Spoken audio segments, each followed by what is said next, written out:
Yeah, I mean, obviously, our backs were against the wall coming into the game. We knew that.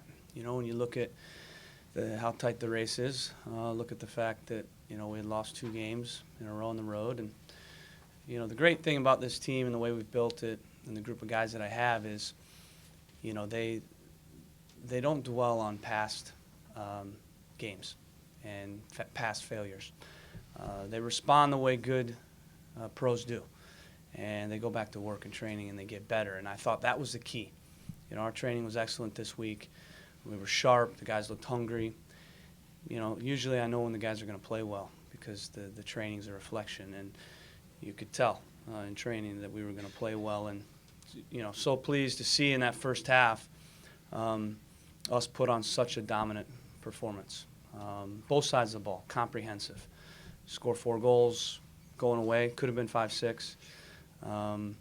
Defended extremely well, aggressive, all the things that we want. And, you look at the dimensions that we had going, it's all the things we want in this team. And if we continue to show those same dimensions, we're going to be a hard team to stop. Adi's hold-up, Valerian Nagbe's creativity coming inside and combining off Adi, Luca's pace, Chara and Jack, their ability to hold the midfield and keep possession, but also defend and win balls.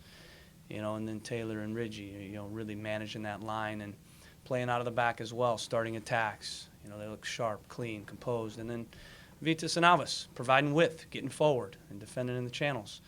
So we had it all working. And, the good thing in some ways with the way it played out is we leave the game knowing we were excellent in that first half. We dominated, one of the best, halves certainly of the year.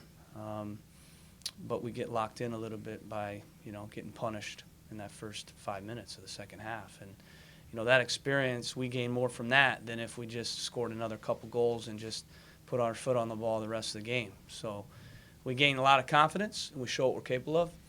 But in that second half, we stay locked in. And, we learn a bit of a lesson in not letting our guard down. But I thought the group was excellent in how they managed the end of the game after we gave up the 2 goals. A lot of teams crumble. And like I said, that's a great experience for this group to be able to do that, to be able to dig deep and get the result. And, I thought we managed the period of play after the 2 goals in a very good way. I thought the first goal was a bit lucky. Worst case scenario, right? Deflection kind of goes in.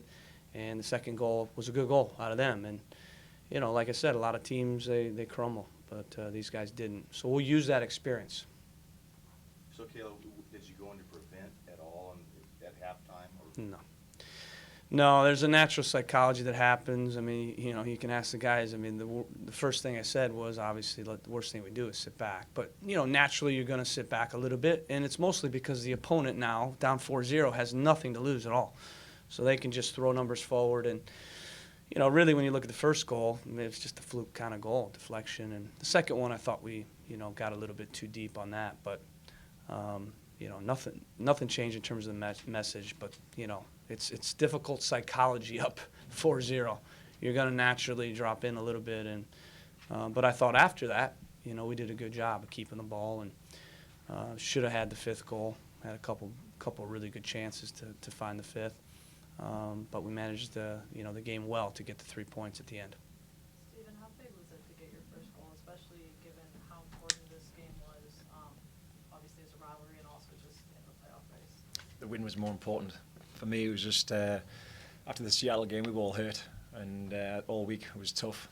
The manager, he was very strict in training, a lot of defensive work. And, just getting back to the basics, really. I thought we did the basics very well. We start with a good tempo. I don't think they could handle with us. Adi up front, the way he's holding the ball up. But our game management today was, I think it was perfection first half. It really was. I think we caused them all sorts of problems, playing through the lines. And the confidence was just breathing through the side. And for me, it was a joy. And I've never been involved in a one-sided first half performance ever in my career.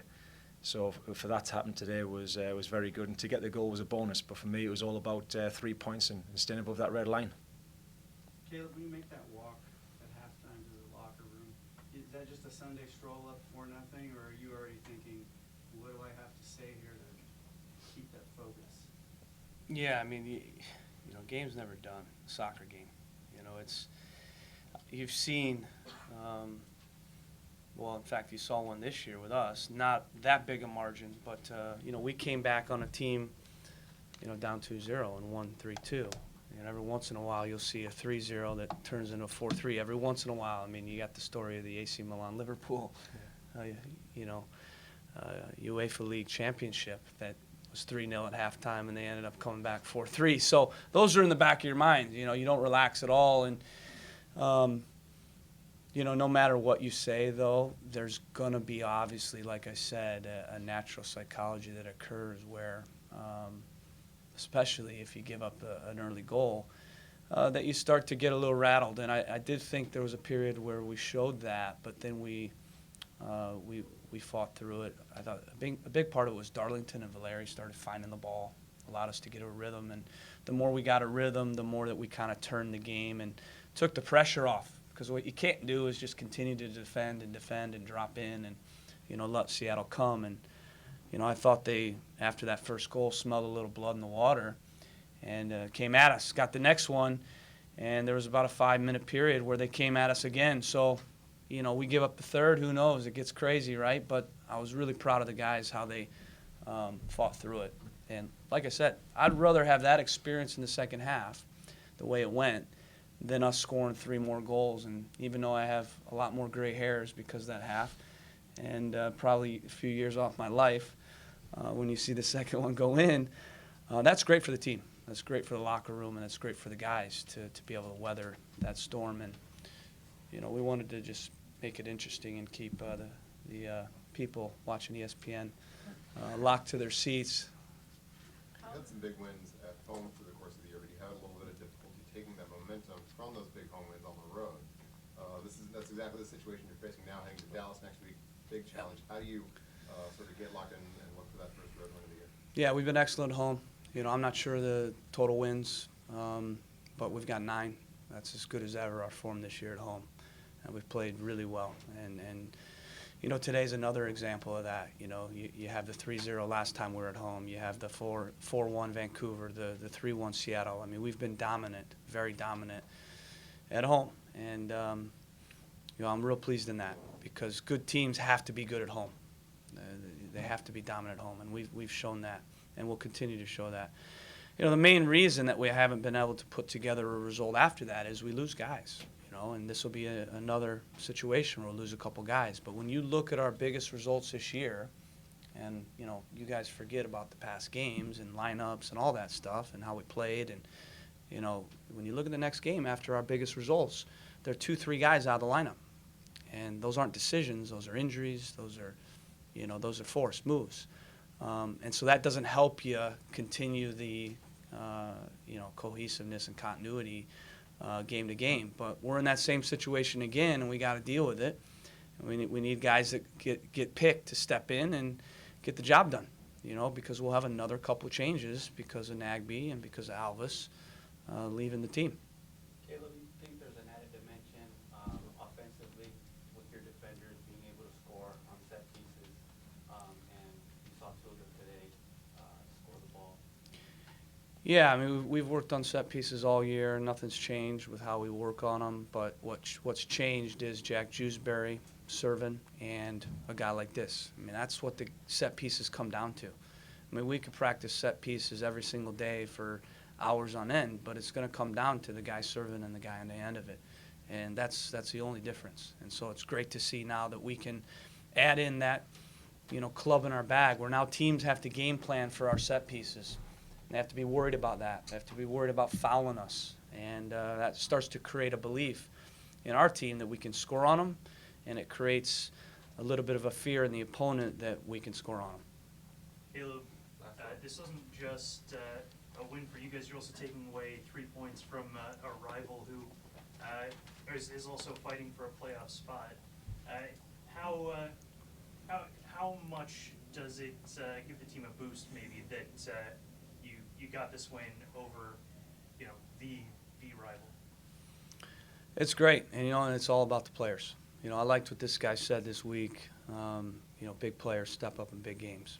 And that was one of the things I used ahead of the pregame is, you know, everybody asks me why we're so good at the end of the year, and it's nothing to do with me. I have good players and a good team, and good players and a good team.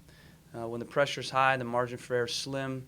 When you need more, you get more, and they get the job done when it matters most. And tonight was a very good example, and we're going to need to do that for the next 7. And I like our chances because this is a good group. It's a talented group. We're finally healthy. We got a full squad, a full bench.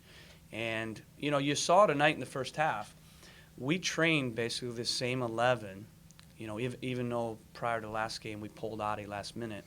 The last 2 weeks, we trained probably 7 or 8 training sessions with the same 11, and you can see the impact on that. We haven't been able to do that all year, so we'll continue to build the layers on our team, and it's exciting because I think we're just scratching the surface of the team we can be.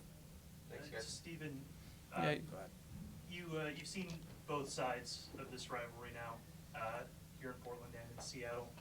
Are you getting a feel for it?